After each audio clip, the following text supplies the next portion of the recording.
So friends, अब बात करेंगे हम मेमोरी के बारे में। Memory, so memory, what are the different types of memory? First of all we should know that.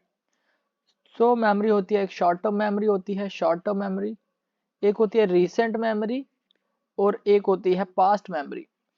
सो तीन तरह की मेमोरीज होती है, short term memory, recent memory और past memory. Short term, recent और पास्ट मेमोरी। पास्ट मेमोरी को remote memory भी कहते हैं। Past memory is also known as remote memory और long term memory. So past memory is remote memory और long term memory. Then recent memory होता है और एक शॉर्ट टर्म मेमोरी होता है जिसे इमीडिएट मेमोरी बोलते हैं, इमीडिएट मेमोरी। सो ये तो होगा मेमोरी के बारे में। अब कौन से कंपोनेंट्स होते हैं मेमोरी के? What are the components of memory? और मेमोरी क्या है? Memory is, what is memory? Memory is ability to register and retain new information and may be divided into four components. So it is the ability to register, ability to register and retain, ability to register and retain new information, ability to register and retain new information, that is your memory. Ability to register and retain information, or we say ability to register and retain new information is your memory. So components होता है memory के। सबसे पहले registration होता है, registration होता है memory में। फिर रिटेंशन होता है, रजिस्ट्रेशन, रिटेंशन। देन उसके बाद आता है रिकॉल, मेमोरी में रिकॉल आता है, रजिस्ट्रेशन, रिटेंशन, रिकॉल और रिप्रोडक्शन, रिप्रोडक्शन। सो ये कंपोनेंट्स होते हैं मेमोरी के। व्हाट इज रजिस्ट्रेशन हम पढ़ेंगे अभी। रिटेंशन क्या होता है, रिकॉल क्या होता है, रिप्रोडक्शन क्या होता है। सो रजिस्ट्रेशन होता है रजिस्ट्रेशन एक मेमोरी का कंपोनेंट होता है। रजिस्ट्रेशन, अगर डिफेक्टिव रजिस्ट्रेशन किस किस कंडीशन में मिलती है वो हमें पता होना चाहिए। डिफेक्टिव रजिस्ट्रेशन मिलती है हमें सिनाइल डिमेंशिया में और मेनिक स्टेट्स में, मेनिक स्टेट्स में। सो डिमेंशिया में और मेनिक स्टेट्स में हमें रजिस्ट्रेशन में प्रॉब्लम आता है। रिटेंशन में प्रॉब्लम आता है अगर फ्रंटल लोब में लीजन हो, फ्रंटल लोब लीजन, या फिर जर्नलाइज्ड पैरालिसिस ऑफ इंसेन यानी syphilis, generalised paralysis of insane या फ्रंटल लोब लीजन में रिटेंशन में प्रॉब्लम आता है, डिफेक्ट आता है। रिकॉल में डिफेक्ट मिलता है एपिलेप्सी में, रिकॉल करने में प्रॉब्लम होता है इन epilepsy, person can not recall. Then करोस्कोप साइकोसिस, करोस्कोप साइकोसिस में भी रिकॉल में प्रॉब्लम आता है, और पोस्ट ट्रॉमेटिक स्ट्रेस में भी रिकॉल में प्रॉब्लम आता है। और reproduction defect is found in CVA, cardiovascular accident में रिप्रोडक्शन में डिफेक्ट होता है। तो एक बार फिर कंपोनेंट्स देख लेते हैं मेमोरी के कौन कौन से होते हैं। मेमोरी का एक कंपोनेंट होता है रजिस्ट्रेशन, एक कंपोनेंट होता है रिटेंशन, एक कंपोनेंट होता है रिकॉल और एक कंपोनेंट होता है रिप्रोडक्शन। सो रजिस्ट्रेशन, रिटेंशन, रिकॉल और रिप्रोडक्शन, सो ये कंपोनेंट्स होते हैं मेमोरी के। तो रिप्रोडक्शन वाला कार्डियोवास्कुलर एक्सीडेंट में रिप्रोडक्शन वाले कंपोनेंट में प्रॉब्लम होता है। तो मैं बेसिकली आपको पता होना चाहिए कि कंपोनेंट्स क्या होते हैं। एग्जामिनर कैन पूछ सकता है आपको। सो 4 R's आपको याद रखना है, रजिस्ट्रेशन, रिटेंशन, रिकॉल और रिप्रोडक्शन। रिप्रोडक्शन कार्डियोवास्कुलर सिस्टम में इफेक्ट होता है। सो ये 4 कंपोनेंट्स रहते हैं। और मेमोरी कितने टाइप्स की होती है हमारे पास? शॉर्ट टर्म मेमोरी होती है, लॉन्ग टर्म मेमोरी होती है और रिसेंट मेमोरी होती है।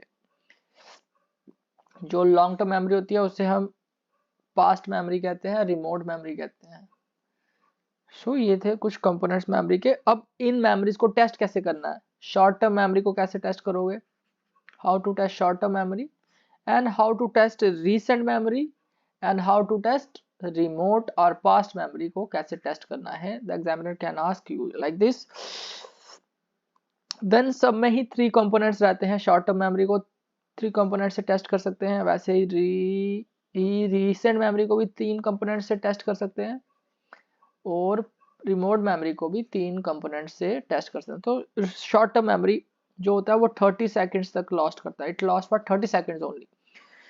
जो रीसेंट मेमोरी होता है वो मिनट्स, वीक्स, मंथ्स तक मेमोरी याद रहता है, minutes, weeks, months. And is the index, recent memory is the index of severity of organic brain disease. It is an index of severity of organic brain disease.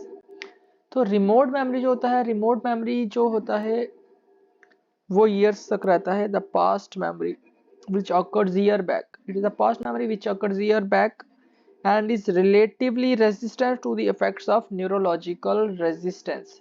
So remote जो past memory होता है उसमें brain damage में उतना ज़्यादा effect नहीं होता है. Usually it is resistance to neurological insult, so it is resistant to neurological insult.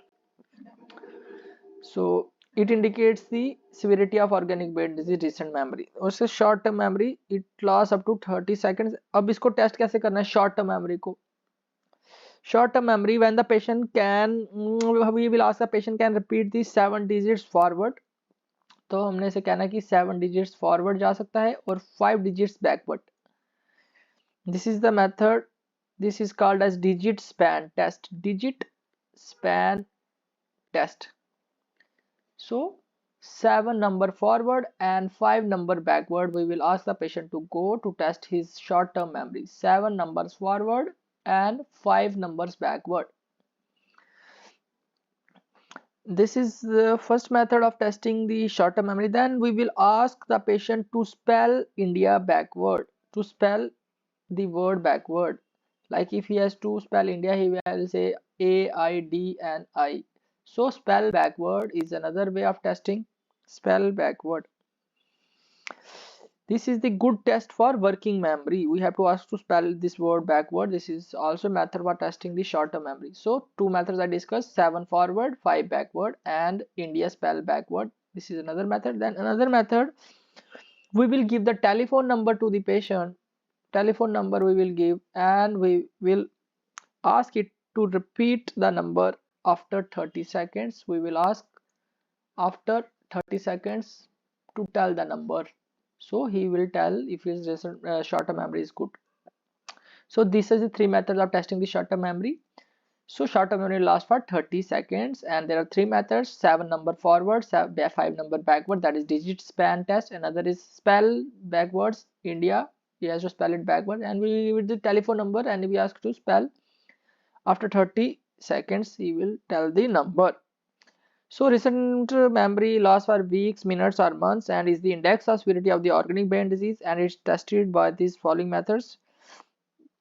We will ask the patient the morning news, what he has read in the newspaper or seen in the television. Ask the morning news what he has read in newspaper or television. We will ask him the news. First is we will ask him the news for testing the recent memory. We will ask him to tell the news, so whether he will be able to tell the news or not. Then another, this is first method. Then we ask the patient to name 3 different objects and we will give him the 3 different objects, and we will ask him to repeat after 3 to 5 minutes, and ask it after 3 to 5 minutes. We give the 3 different objects and we will ask him to remember it, and we will ask it after 3 to 5 minutes. We will give the names of 3 different objects. Give the names of 3 different objects and ask him to repeat after 3 to 5 minutes. So first was we will ask him what news he read in the morning or in the television. Then we are asking to name 3 different objects and ask it after 3 to 5 minutes. This is, I am testing the recent memory. And another way, we will ask him about the names of the visitor who met him last evening.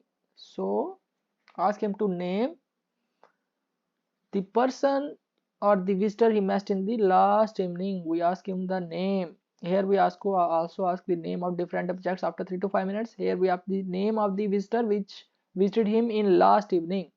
So there are 3 things of recent memory. We will ask him about the news, what his news he has read, what are the different name objects, 3 different objects he will name, and last evening the visitor which he has seen, we ask him to name that visitor. So this was the recent memory. First was short term memory, then recent memory, then remote memory which occurs year back and is relatively resistant to neurological insights. For testing the remote memory, we will ask him first some important event date. We will ask the event like date of marriage or date of birth. We will ask event date. So remote memory Then we ask him the date of Independence Day of India. Date of Independence Day of India. Then we will ask him to name the first Prime Minister of India. First Prime Minister of India. So in this way we can test the remote memory, the event which occurs in the past. We can ask him like the date of Independence Day. We can ask him. We can ask him the first Prime Minister of India. Name the first Prime Minister of India. So in this way we test the remote memory. In Wernicke's in Wernicke-Korsakoff syndrome, the recent memory is lost with intact past memory. इसमें Wernicke's में recent intact, recent which lost for minutes, to hours, to days, to months. Recent is intact, while remote which occurs in past memory, that is in years back which occur. Past memory, recent memory is lost in sorry, this was, I was wrong. In Korsakoff, the recent memory is lost, while remote memory is intact in Korsakoff, but remote memory is lost in dementia. Is lost in dementia or late stages of Alzheimer disease. Alzheimer disease, remote memory will go on. Recent memory will be lost in Wernicke-Korsakoff psychosis. The recent memory is lost with intact past memory, whereas the past memory or the remote memory is affected in dementia.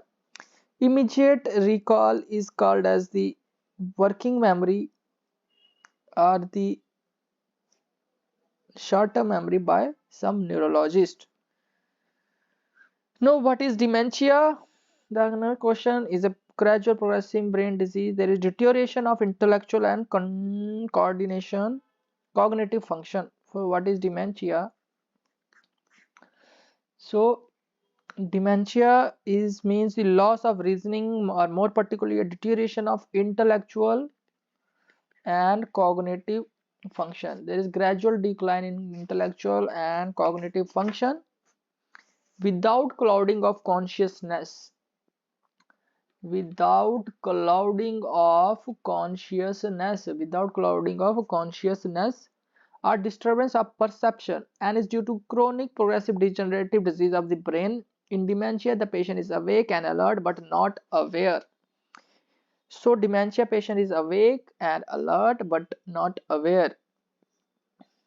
So this was dementia. What is organic brain syndrome? Organic brain syndrome is an abnormal mental state with the diffuse impairment of the brain along with alteration in orientation, judgment, memory, and affect. Two most important types of organic brain syndrome are delirium, which is acute, and dementia, which is chronic. So it is an abnormal mental state with diffuse impairment of the brain along with alteration in orientation, judgment, memory, and affect. OJMA. So orientation, judgment, memory, and affect. There is alteration in orientation, judgment, memory, and affect. So it is an mental state. Abnormal organic brain syndrome is an abnormal mental state with the diffuse impairment of brain along with alteration in orientation, judgment, mental, and affect. There are two types of organic brain syndrome. One is acute, which is delirium, and chronic, which is dementia. Two types of organic brain syndrome. Delirium is an acute confusional state due to acute or subacute brain failure with impairment of attention. Is accompanied by abnormality of perception or mood. So delirium is a acute confusional state with either hyperactivity or hypoactivity. So that is your delirium. Then question comes, what are the causes of emotional incontinence or emotional liability? Emotional incontinence or emotional liability. Two I know. One is disseminated sclerosis, disseminated multiple sclerosis.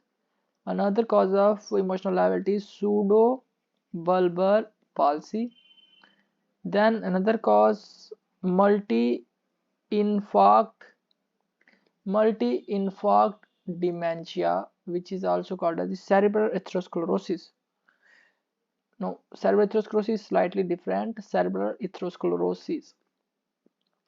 So there are four causes. One is disseminated multiple sclerosis, pseudobulbar palsy, then multi-infarct dementia, then cerebral atherosclerosis. These are the causes of emotional liability or emotional incontinence. Then comes the question, what is the test of intelligence? You know, test of intelligence. Then you have to do the test of intelligence on the patient. So examiner can ask, can you perform the test of intelligence? Then you say, yes sir, I can perform the test of intelligence. There are two confusion. One is calculation, another is concentration. Concentration. How will check the calculation and how will check the concentration? For calculation, you will ask two serial subtraction, serial 7 subtraction test. You will do the serial 7 subtraction serial 7 subtraction test. Serial 7 subtraction test you will do, like 100 minus 7, then 93 minus 7. This you will do serially, 100 minus 7 and so on. This is serial subtraction test, serial 7 subtraction test. It is a test for calculation. One mistake is at least 7 times you have to repeat, at least 5 times you have to repeat, and one mistake is acceptable. One mistake is acceptable. This is important. 5 times you have to ask him to repeat and one mistake is acceptable.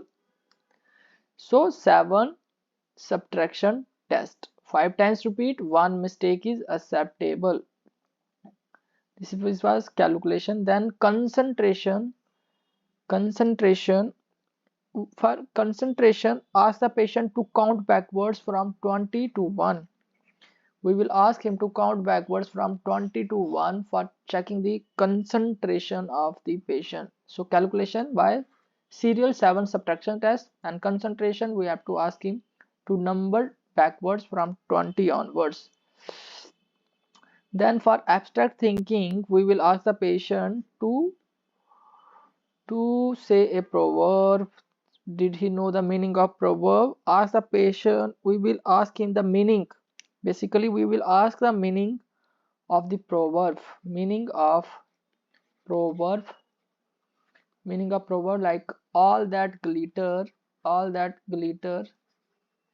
is not gold. All that glitter is not gold. या in Hindi we can ask the patient, जिनके खुद के घर शीशों के होते हैं वो दूसरों के घर पत्थर नहीं मारा करते. So abstract thinking, we will ask the meaning. इसका क्या मतलब है जिनका खुद के घर, इससे आप क्या समझते हैं? जिसका खुद का घर शीशे का है वो दूसरों के घर पत्थर नहीं मारा करते. So abstract thinking. या फिर हम पूछते हैं कि टिट फॉर टैट का मतलब बताओ, ये क्या होता है? तो जैसे को तैसा, that is abstract thinking. Then judgement हम टेस्ट कर सकते हैं इंटेलिजेंस में ही. जजमेंट के लिए, for judgement we will ask the patient what he will do if the house catches fire, and what he will do if he found an envelope in the road in front of his house. So we will test his judgment in this way. Judgment. Ask the patient, what will you do if you see a house set on fire or a stamped and addressed envelope lying in the road in front of your house? So this was your judgment. Then एक चीज आता है, we will ask the patient about the insight. For insight testing, we will ask, does he know why he has been admitted in the hospital? Does he aware about his illness for which he has been admitted his awareness of illness. We will ask him, does he aware why he is ill, awareness of his illness. Then reasoning we can test. We will ask him the meaning. Does he know the difference between, can you tell me the difference between snake and rope, or honesty and poverty? If he knows the difference, then it is good. Child and dwarf, honesty, poverty, snake, rope. This is reasoning. Then attention. That attention we can test. Concentration, how we will test the concentration of the patient? We will ask him to subtract 20 to 1, to go backward from 20 to 1. Then attention we can task, it is tested by tapping the finger with repetition of a particular number. We will tap the finger with repetition of particular number, repetition of the particular number, and tapping the finger. So this is the various methods of testing the intelligence. Intelligence is basically total assessment of judgment, reasoning, calculation, abstract thinking, all those things is the total assessment of that things is called the intelligence. Now examiner can ask, how you will calculate the intelligent quotient, that is IQ. Intelligent quotient is mental age divided by chronological age into 100. So this is the intelligent quotient, mental age by chronological age into 100 is your intelligent quotient. Intelligent quotient is mental age by chronological age into 100. Then what is the profound mental retardation? Profound mental retardation less than 20. And what is genius? Genius is more than 40. And what is the normal IQ? Normal IQ is between 90 to 109. 90 to 109 is the normal intelligence. Profound mental retardation less than 20. Genius is more than 40. This is near genius is more than 40. Then mild is 50 to 70 is mild mental retardation, and moderate is 35 to 49 is moderate, and 20 to 34 is severe mental retardation. Sort of this, if you want to remember, you should know what is the normal IQ. Normal is 90 to 190, and what is profound? Profound is less than 20, and near genius is more than 140. So this is about the test of intelligence. Then what is mini mental state examination? Mini mental state examination.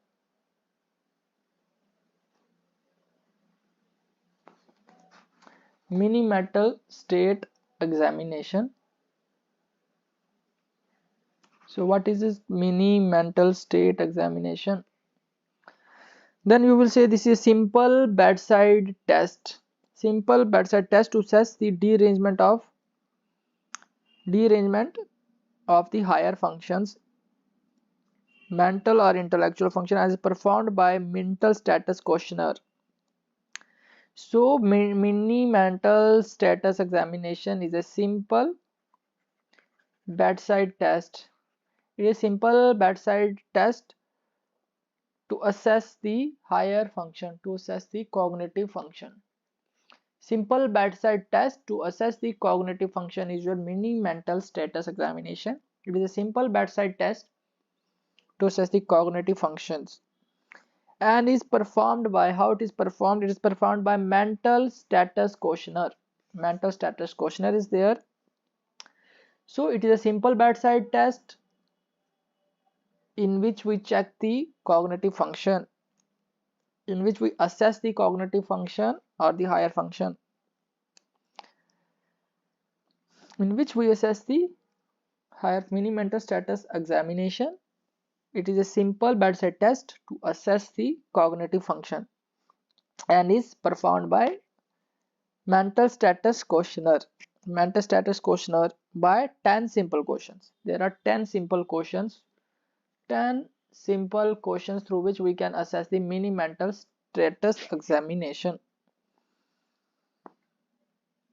Mini mental state examination. Mini mental state examination. There are 10 simple questions. The results are scored numerically.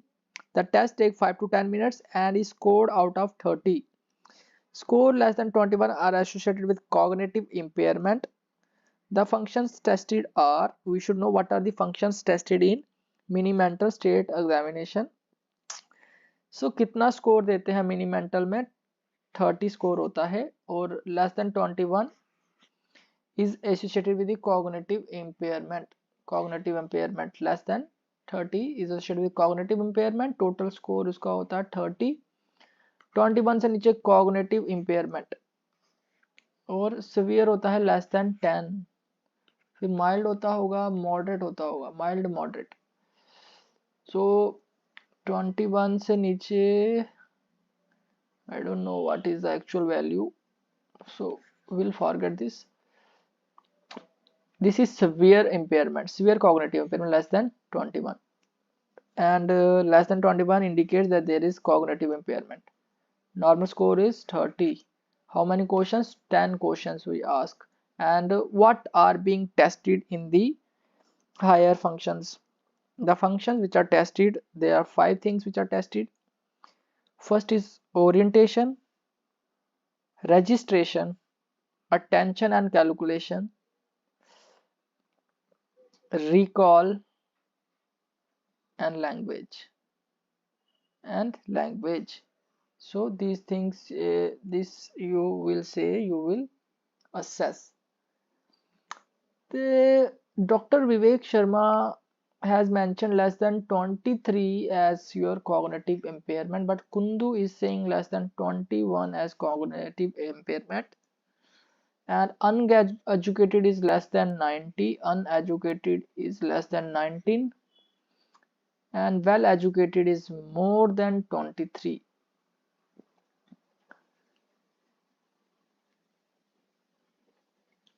For college student more than 29, high school more than 27. We will ask to draw the bisecting pentagons. Cognitive impairment will go in Parkinson's, dementia, stroke. So this is basically a, so what are being tested in mini mental status examination functions? Oral, you can remember oral, ORRAL, language, attention and recall, attention and calculation, actually attention and calculation.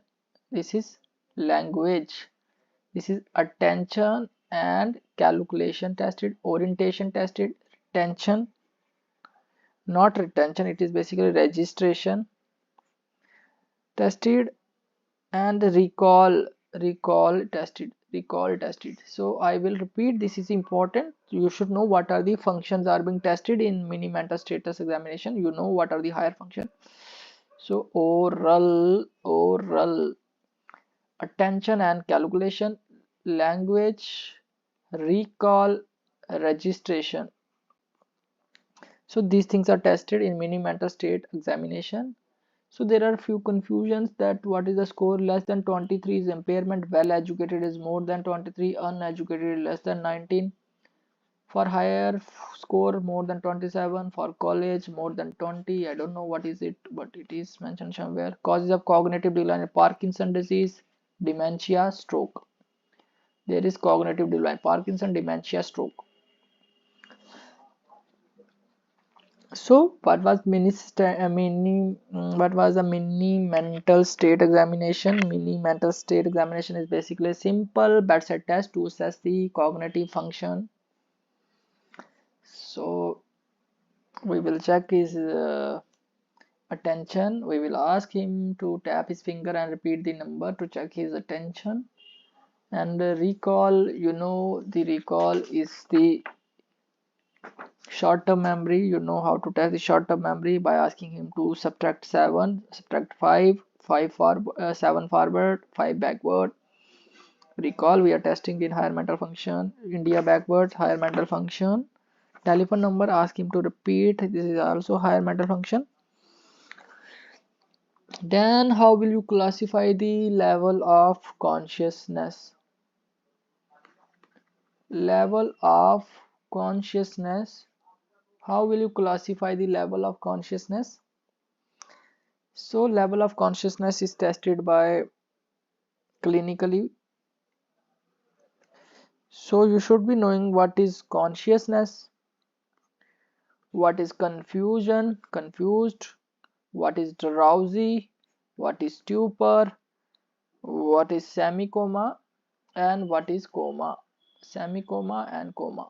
So here the patient is sleepy but arousable by external stimulus.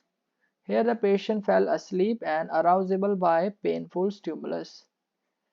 Here the patient is arousable by internal stimulus, like if the bladder is full, he has some movement towards the bladder, and in coma, patient is unarousable by external or internal stimuli.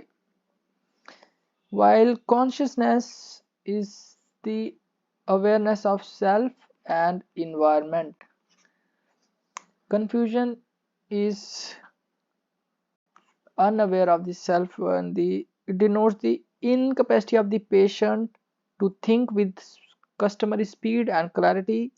The patient is conscious but often talks irrelevant. Incapacity to think with speed and clarity. Incapacity to think with customary speed and clarity. Incapacity to think. Consciousness is relates to the person who is alert, attentive, and cooperative. Actually, it is a state of awareness of one's self. Awareness of oneself and environment is consciousness. It is a state of awareness of oneself and environment. Incapacity to think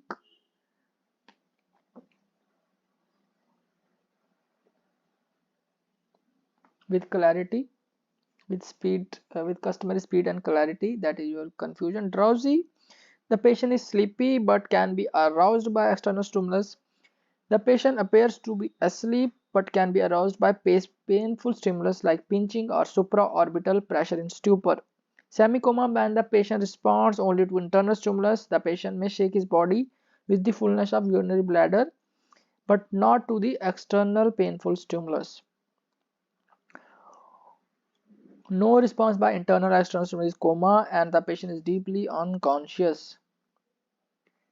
So these things you should be knowing.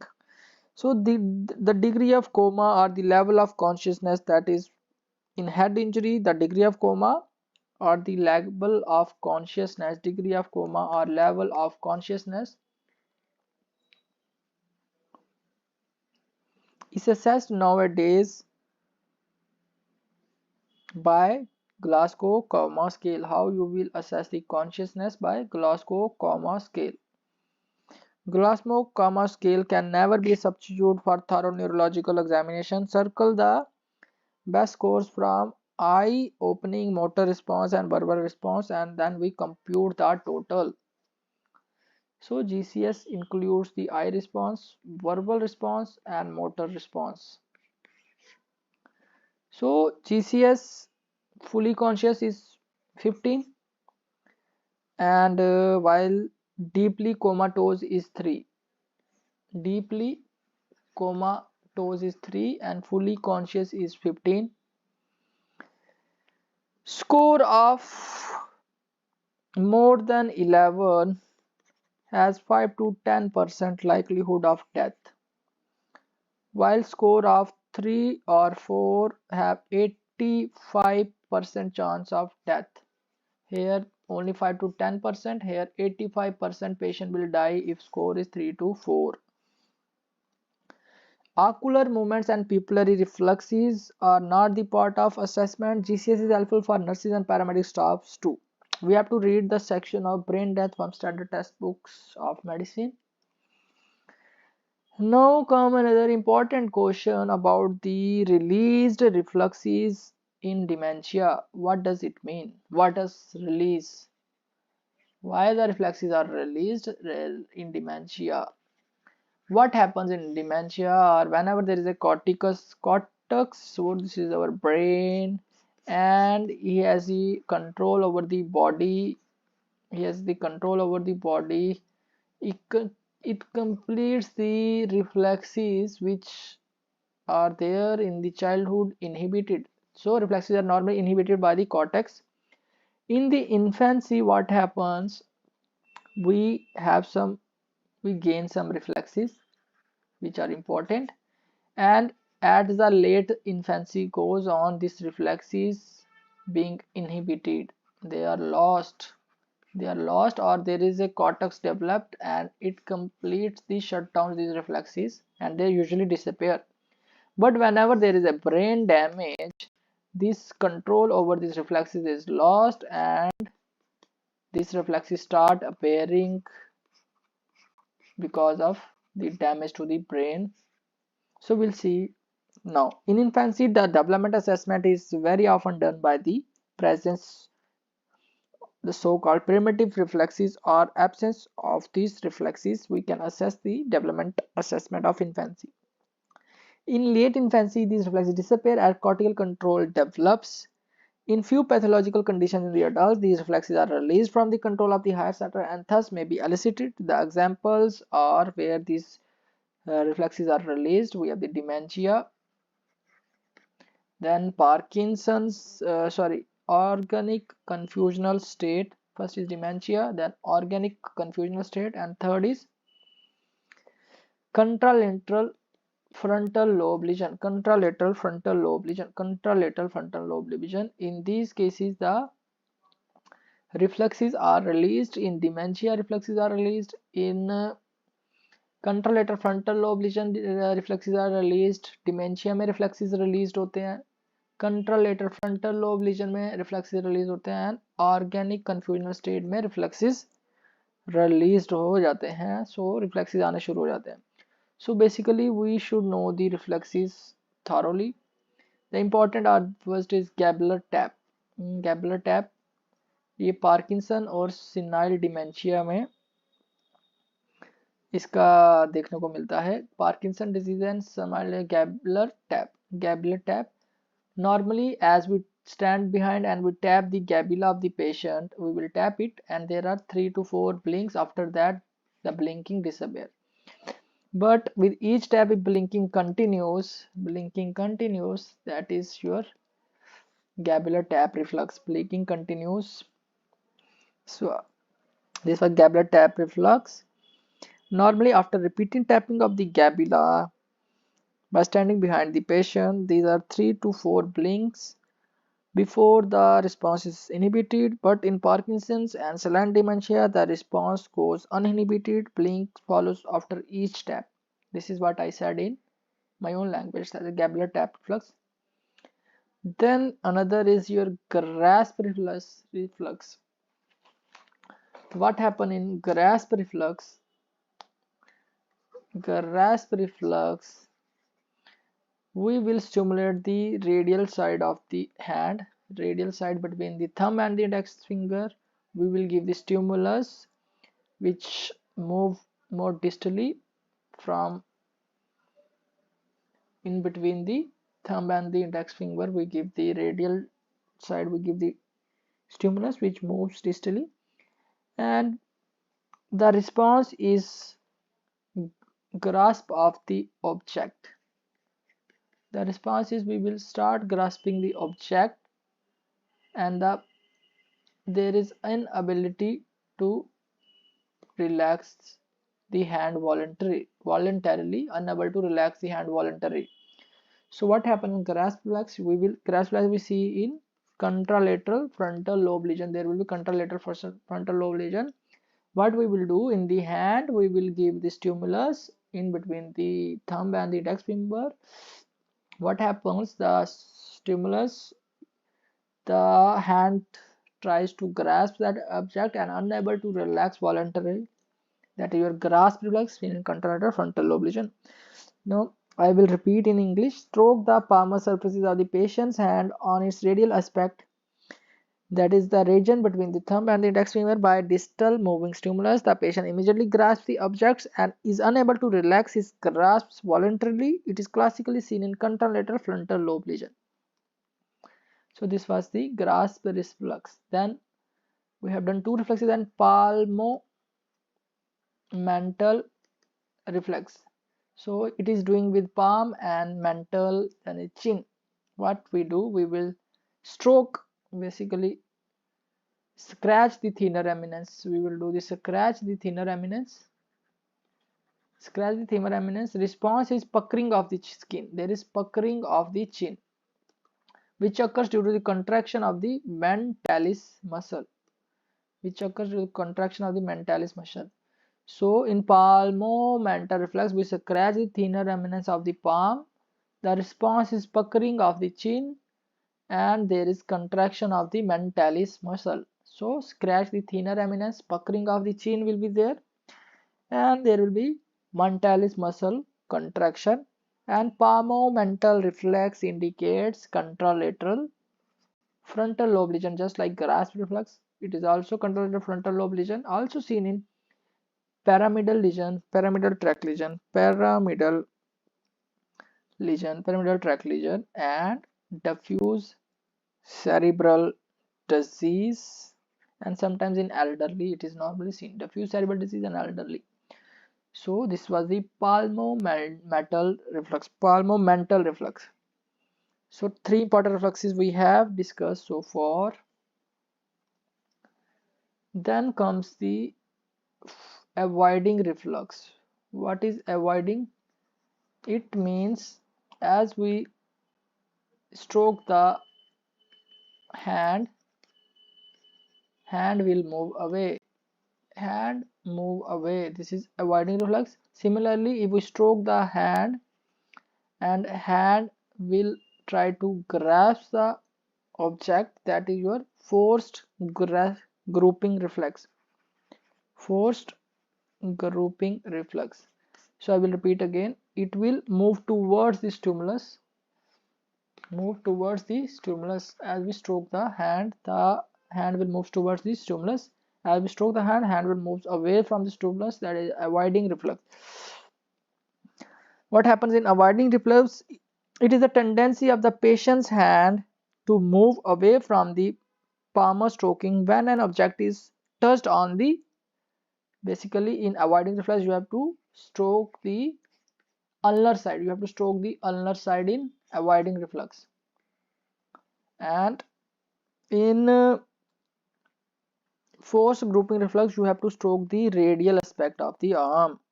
It is in forced grouping reflex, sometimes the palmar surface, that is the radial aspect of the patient's hand, is lightly touched.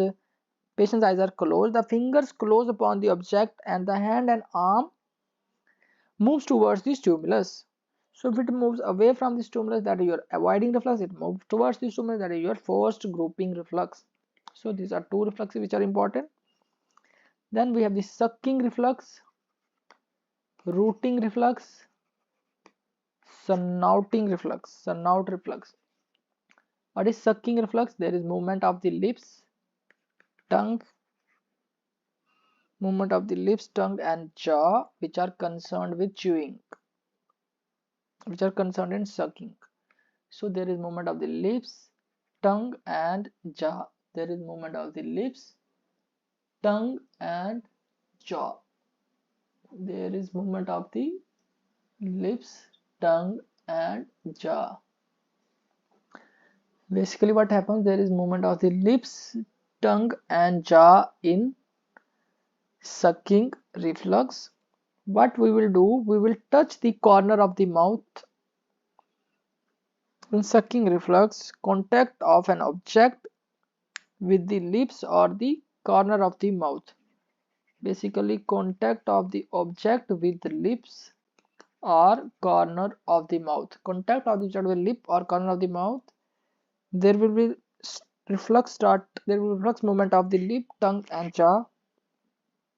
The contact of the object with the lip or the corner of the mouth evokes the movement of lip, tongue, and jaw. Similarly, rooting reflex, contraction of the object with lip or the corner of the tongue, there will be movement of the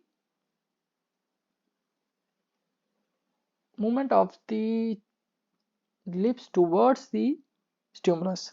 There will be lips follow the lips follow the stimulating objects. Lips follow the stimulating object. That is a routine in snout reflex. On touching on what we will do, the examiner will place the finger over the closed lips on the upper lip and stroke it with the other hand. What happens? There will be a pout. There will be pouting of the mouth. There will be pouting of the mouth. There will be pouting of the lips. A gentle tap on the examiner's knuckle against the center of the patient's closed upper lips will produce pouting of the lips. So what happens? There will be pouting of lips. Pouting of lips. Gentle tap on the knuckle of the examiner finger, and this pouting of the lips occur due to the puckering of the orbicularis oris. For puckering of the orbicularis oris. So this was the released reflexes in dementia. Now important causes of dementia. Yeah, causes of loss of memory. Yeah, causes of dementia. Another way it can be asked, what are the causes of dementia or loss of memory? Causes of dementia or loss of memory. So you will be able to say that we have the cortical dementia and we have the subcortical dementia. Cortical and subcortical dementia. Cortical, cortical is your Alzheimer disease and Pick's disease. And subcortical, we have the Huntington's disease, HIV/AIDS, Parkinson disease. Huntington's disease, HIV/AIDS, Parkinson disease. Cortical is Alzheimer and Pick's, and subdural hematoma. Subdural hematoma. This is our cortical Alzheimer. Huntington's, HIV/AIDS, and Parkinson's disease are your subcortical dementia.